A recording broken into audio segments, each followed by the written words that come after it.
You know that friend who constantly cancels plans? Sick again. Tired again. Maybe next time. It can seem like avoidance, but most of the time, they're protecting their energy. If you genuinely prefer a quiet Friday night in pajamas over a crowded night out, there's nothing wrong with you. It's not boring. It's a difference in how you function. Society tends to label home-loving people as dull or antisocial. Psychology offers a more accurate explanation. Extroverts recharge through interaction. Noise, movement, conversation, activity, all of it fuels them. Their nervous system thrives on stimulation. Introverts and those who value solitude work differently. They regain energy in calm environments. Even enjoyable socializing slowly drains their internal battery. After hours of interaction, they may feel mentally depleted. Home becomes the only place that truly restores them.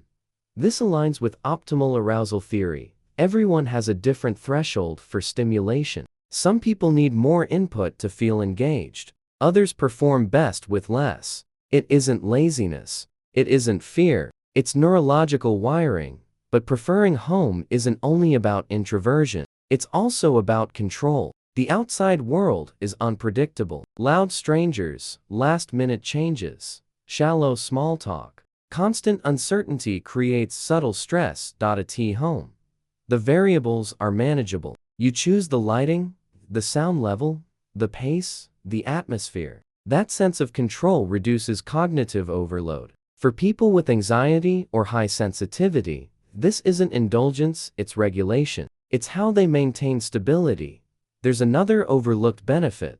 Solitude strengthens thinking. Research consistently shows that people who are comfortable alone tend to be more reflective, more creative, and stronger at complex problem solving. Quiet environments allow deeper processing. Without constant external input, ideas have space to develop. Staying home isn't doing nothing. It's recovering, recalibrating, and creating. Many of the clearest thoughts and strongest ideas are born in stillness. Not in a crowded bar with music you have to shout over, but in a quiet corner with a book, or awake at a.m., following a long, winding train of thought. That's where some people feel most alive.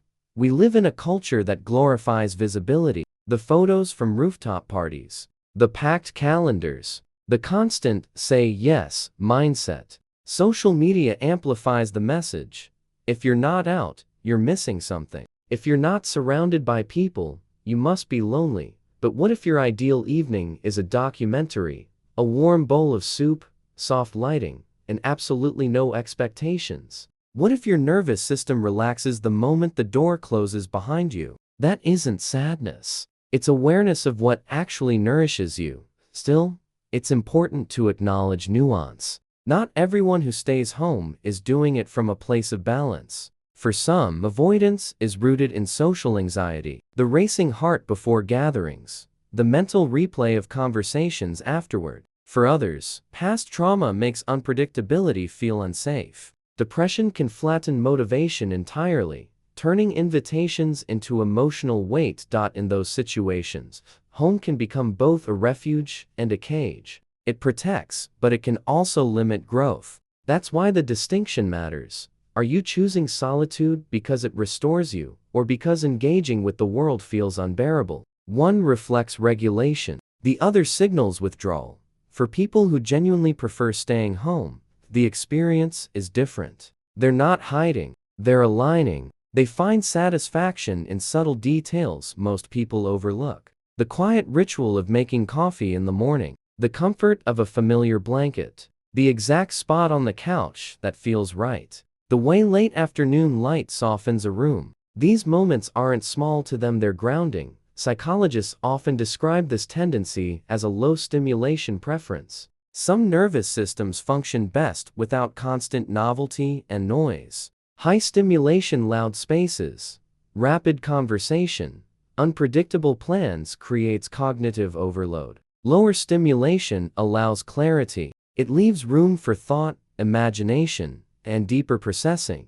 People with this preference often have rich internal worlds. They reflect more. They analyze experiences. They revisit ideas. They may rewatch the same show not because they lack curiosity, But because familiarity feels regulating, predictability reduces mental strain. Choosing a solo Saturday doesn't mean you lack social skills. Turning down invitations without guilt doesn't mean you're antisocial. It means you understand your capacity. You know when your energy is better spent inward rather than outward. There's also a cultural misunderstanding at play. We tend to equate excitement with meaning, but meaning is often quieter. It shows up in focus, in creativity, in long-form thinking. Many insights don't emerge in crowds. They surface in stillness. Of course, balance matters. Humans are social creatures to some degree. Total isolation isn't healthy for most people, but neither is constant performance.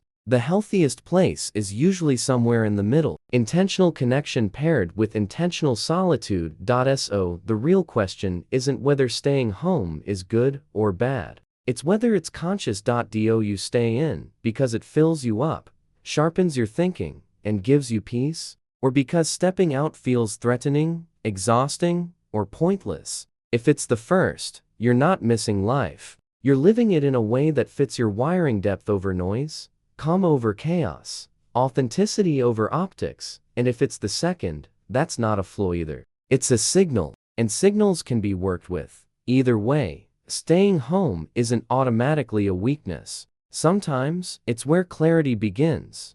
Did this video resonate with you? Did you recognize yourself in these patterns? The need for quiet, the comfort of home, the pull toward depth instead of noise? Or did it challenge the way you see your own habits? Let me know what felt familiar.